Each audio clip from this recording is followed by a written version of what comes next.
Bonjour, je m'appelle Céline et j'habite à l'orphelinat Saint-Augustin depuis l'âge de 6 ans. Mais en fait, je ne suis pas orpheline. Mes parents sont des agents spéciaux aux identités secrètes.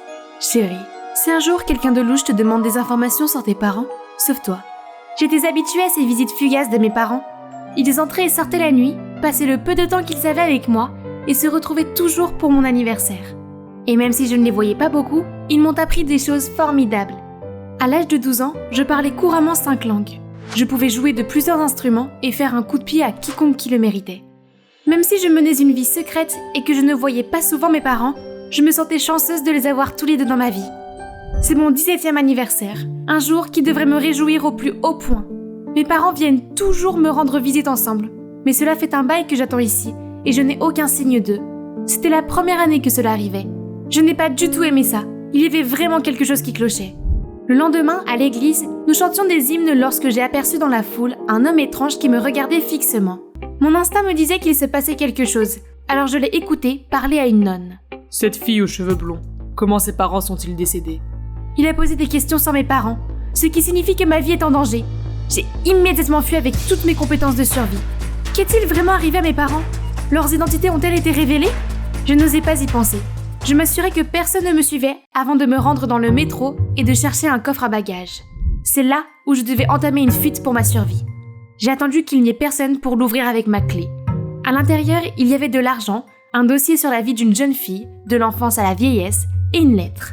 Notre chère Céline, nous sommes vraiment désolés que tu n'aies pas eu l'enfance normale que tu méritais. Ne doute jamais que nous te chérissons et t'aimons de tout notre cœur. Si tu lis ceci, c'est que nos identités ont été compromises. Nous avons inclus les documents pour ta nouvelle identité. Reste forte, nous serons bientôt réunis. Ta mère et ton père aimant, XO. Si mes parents pouvaient organiser tout cela pour moi, je pense qu'ils pouvaient faire face à n'importe quoi et me revenir bientôt. Me voici donc sous ma nouvelle identité, Diane. J'arrive en Australie. Mes parents m'ont laissé juste assez d'argent pour prendre un nouveau départ ici, payer le loyer et les frais de scolarité. Comme c'est banal, les parents de Diane étaient des chercheurs en Arctique. Elle vient d'une famille modeste et a fréquenté des écoles publiques, puis a travaillé comme comptable de bureau, ne s'est pas mariée et n'a pas eu d'enfant. Tout était d'une sûreté ennuyeuse. Le fait est que si je devais être quelqu'un d'autre, je devais au moins être quelqu'un d'intéressante. Alors, je n'ai pas commencé l'école.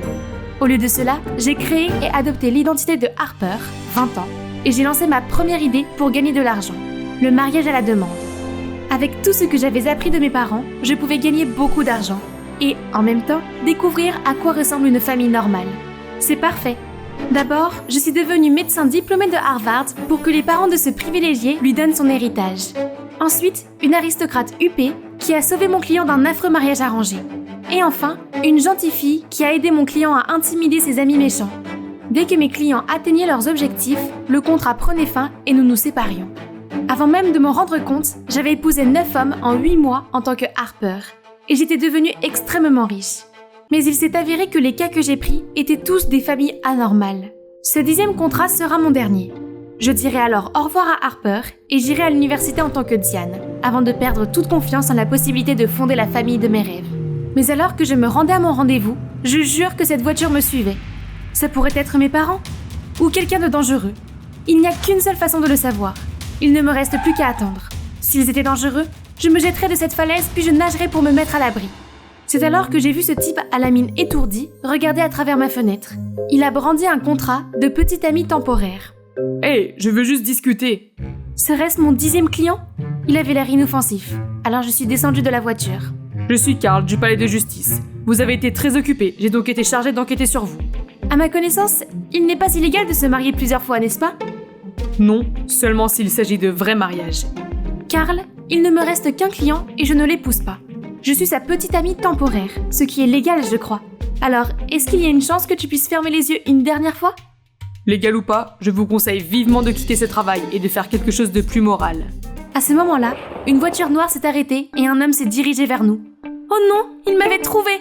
Je suis désolée de t'avoir mis dans le pétrin. Je me suis retournée, prête à sauter. Mais Carl m'a soudain retenu la main. Ce n'est pas la peine, mon patron ne te fera pas de mal. D'ailleurs, je n'ai encore parlé à personne de tes contrats. Cet homme est donc son patron au tribunal. Il s'avère que lui et sa femme ont vu Carl sur le chemin de l'aéroport et sont venus lui dire bonjour. C'est plutôt révélateur si cette fille préfère sauter dans la mer plutôt que de sortir avec toi. Il avait l'air vraiment gêné et je me sentais mal pour lui. Sans réfléchir, je me suis accrochée à son bras et je lui ai lancé mon plus beau regard d'adoration. En fait, nous sommes profondément amoureux. Je suis accro à l'adrénaline, mais Karl est tellement strict sur ce genre de choses. Tu as raison. Si Karl s'était un peu assoupli, il aurait peut-être été promu à l'heure qu'il est. Après leur départ, j'ai expliqué à Karl que mon travail consistait à aider les gentils garçons à éviter les ennuis inutiles, ce qui n'a rien d'immoral. J'étais sur le point de partir quand il m'a soudainement arrêtée. Je pouvais voir que son attitude avait changé. S'il te plaît, passe un contrat avec moi. Je sais que tu peux m'aider à améliorer ma communication et à obtenir une promotion. Tu peux voir à quel point je suis désespérée en ce moment. Je n'étais pas sûre. Le numéro 10 était censé être mon dernier client, mais regardez juste ce visage désemparé. D'accord, mais en échange, tu dois être un petit ami attentif. Et je veux dîner avec toi et ta famille tous les soirs. Karl a eu l'air un peu confus, mais il a fini par accepter.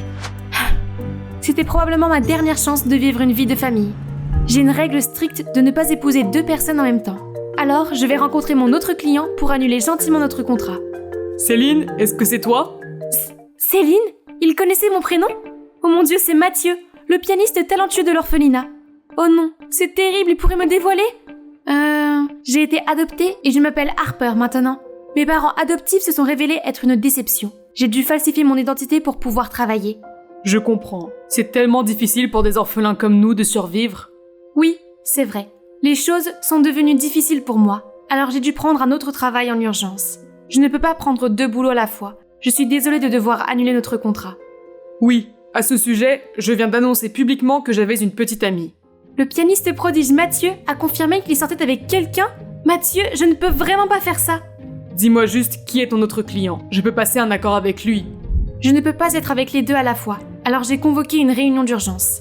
Un article m'a accusé d'avoir un comportement inapproprié envers les femmes artistes. C'est complètement faux. J'ai besoin d'une petite amie pour que le public voit que je ne suis pas une ordure. Je veux cette promotion. Si tu ne m'aides pas, je te dénonce publiquement. Comme si c'était important. Je vais juste te ramener aux États-Unis. Non, je ne peux pas retourner là-bas. Et je ne veux pas non plus être sous les projecteurs. Voilà ce que je vais faire, Karl. Je serai ta petite amie en semaine et je ferai tout pour t'aider à obtenir une promotion. Et Mathieu, je serai ta petite amie. Enfin, je ferai semblant d'être ta petite amie le week-end. Mais mon visage ne doit pas apparaître dans les médias, d'accord? Une fois que c'est fait, alors au revoir Harper et bonjour la simple et sans problème Diane. Tout ce que j'ai à faire, c'est de jouer de la musique pendant que Mathieu écoute et laisser les paparazzi prendre des photos. J'ai toujours admiré ta façon de jouer. Elle ne suit aucune règle et c'est ce qui la rend si intrépide et amusante. Son commentaire m'a rappelé mes parents. C'est grâce à eux que je jouais comme ça. Ils m'ont appris dans le noir, m'ont dit de me laisser porter par les rythmes sans aucune règle. Il me manque tellement. Je dois admettre que j'ai toujours eu le béguin pour toi. Quand ce sera fini, je veux te protéger. Je veux être ta famille. C'était gentil, mais ils ne savaient pas que j'avais déjà une famille. Je devais juste être patiente, et il finirait par revenir. En semaine, je rejoignais Karl pour déjeuner au travail, et je l'aidais à parler à ses collègues et à son patron grincheux. Le soir, je suis allée chez lui, et je lui ai donné des conseils sur la manière d'être plus charismatique et amener les gens à s'intéresser à lui. Je lui ai également appris à marcher sans s'avachir et à saluer poliment les gens. Bonjour, monsieur Canapé. Vous avez l'air en pleine forme aujourd'hui. Oh, madame la lampe, ça va? Vous ne devriez pas perdre plus de poids, vous êtes déjà magnifique. N'est-ce pas trop? Je n'ai jamais parlé comme ça avant. Tu t'en sors très bien. Karl a suivi tous mes conseils. Il est peut-être un peu maladroit, mais d'une façon mignonne et attrayante. Pourtant, ce que j'attendais le plus, c'était de rejoindre sa famille pour le dîner. Je n'avais jamais connu l'atmosphère chaleureuse d'un dîner de famille. Qui aurait cru que Karl était un si bon cuisinier et qu'il était si gentil? Après une semaine, Karl a des amis au travail et son patron lui a donné des responsabilités supplémentaires. Pendant ce temps, la réputation de Mathieu a également rebondi grâce à des articles tels que « Il ne va pas être entouré d'autres filles parce qu'il est passionnément amoureux de cette incroyable muse ». Une semaine effrénée s'est rapidement écoulée, qui s'est terminée par la célébration du nouveau poste de Karl par sa famille. Tout cela grâce à moi. J'étais tellement émue que j'ai failli pleurer, mais j'ai remarqué que Karl n'avait pas l'air dans son assiette. Il était peut-être déçu, car il savait que notre contrat prenait fin. Après le dîner, nous nous sommes promenés dans le jardin, puis il s'est mis à parler. Qui es-tu vraiment? J'étais super surprise. Puis il m'a dit que l'une de ses nouvelles tâches consistait à enquêter sur une fille appelée Diane, qui était entrée dans le pays, puis s'était volatilisée. Je sais que tu es Diane. Je peux reconnaître ses yeux n'importe où. Oui, je suis Diane, mais j'ai utilisé une fausse identité pour gagner de l'argent. Je sais que tu m'as encore. C'est bon, tu m'as aidé, alors je vais t'aider aussi. J'ai bidouillé quelques informations. Merci Karl, ça me touche beaucoup. Je savais à quel point les lois étaient importantes pour lui, mais il les a quand même enfreintes. Pour moi. En fait, j'ai quitté mon travail. Quoi? Et ta promotion? Tu as fait tellement d'efforts pour ça? C'est pas grave, je me suis rendu compte que je n'aimais pas trop ça. Je me sentais très mal qu'il ait abandonné son travail à cause de moi. Mais il n'avait plus besoin de moi. Notre contrat devait prendre fin, n'est-ce pas? Maintenant, il est temps de mettre fin au contrat de Mathieu, et je pourrais alors redevenir Diane. Cependant, je me suis présentée à la villa devant une nuée de journalistes. Êtes-vous la petite amie de Mathieu? Sortez de la voiture, s'il vous plaît. Êtes-vous la fille qui sort avec lui pour l'argent, pas pour l'amour? S'il vous plaît, montrez-vous et confirmez l'information. La nouvelle selon laquelle la petite amie de Mathieu ne se mariait que pour l'argent avait été divulguée. Je suis restée assise sans savoir quoi faire. Puis j'ai vu Mathieu sortir de la villa, main dans la main avec une fille aux cheveux brillants. Ces rumeurs sur ma petite amie ne sont que des mensonges. Anne est une personne merveilleuse et je ne pourrais être plus heureux. Oh, je suppose que c'est plutôt intelligent de sa part. Trouver quelqu'un avec un bon historique était le seul moyen de sauver sa réputation. Au revoir Mathieu, je te souhaite bonne chance. Il semble qu'il n'ait pas pu ruiner sa carrière pour me protéger comme Karl l'a fait. Maintenant j'étais libre d'être Diane et d'aller à l'école publique que mes parents voulaient que je fréquente. Je me demandais quand vous alliez vous montrer. Vous êtes plutôt populaire. Un homme avec une cicatrice a posé des questions sur vous. Quelqu'un avec une cicatrice cherchait Diane? Au moment où j'ai réalisé que quelqu'un m'épiait derrière la porte, mon instinct m'a dit de m'enfuir pour sauver ma vie. Je me suis précipitée vers la fenêtre et j'ai sauté en bas, juste pour voir Karl me regarder. Qu'est-ce que tu fais là? Je voulais te voir, alors j'ai cherché Diane. Je ne m'attendais pas à te trouver ici, mais je t'aime beaucoup et... Pas de temps à perdre, ils nous ont vus ensemble, alors je l'ai entraîné avec moi. Tu conduis comme une folle, Diane. Qui sait? Pourquoi nous poursuivent-ils? Je ne sais pas. Tout ce que je sais, c'est qu'ils sont dangereux. Il a sorti son téléphone pour appeler la police, mais je l'ai arrêté. Pas de flic. Je ne peux faire confiance à personne d'autre qu'à moi-même. Je suis désolée de t'avoir entraîné dans ce pétrin. Mes parents m'ont souvent dit, la meilleure façon d'échapper à une poursuite est de sauter dans l'eau. Aussi fou que cela puisse paraître, fais-moi confiance. J'ai pris un virage brusque et j'ai plongé la voiture directement dans la mer. Dans l'eau, j'ai détaché la ceinture de sécurité et je me suis retournée pour voir que Karl l'avait déjà fait. Il m'a pris la main et nous avons nagé à travers la fenêtre. Les vagues nous ont fait dériver sur une plage, mais je n'avais plus la force de bouger. Ils vont nous attraper. Céline, ma chérie, réveille-toi s'il te plaît. J'ai frotté mes yeux et j'ai vu le sable doré, Karl et... ma mère et mon père. Je suis... morte? Maman? Non, ma chérie, tu es bien vivante. Il s'est avéré que les personnes qui nous poursuivaient étaient mes parents. Après 10 ans en mission, ils ont finalement éliminé le gang criminel et ont pris leur retraite. Papa a fini par avoir cette cicatrice, mais c'est fini maintenant. Nous pouvons enfin être une famille normale. Tu nous as rendu la tâche difficile pour te retrouver en utilisant une autre identité. Nous aurions dû savoir que notre fille rusée aurait créé une vie plus compliquée. Tel père, telle fille.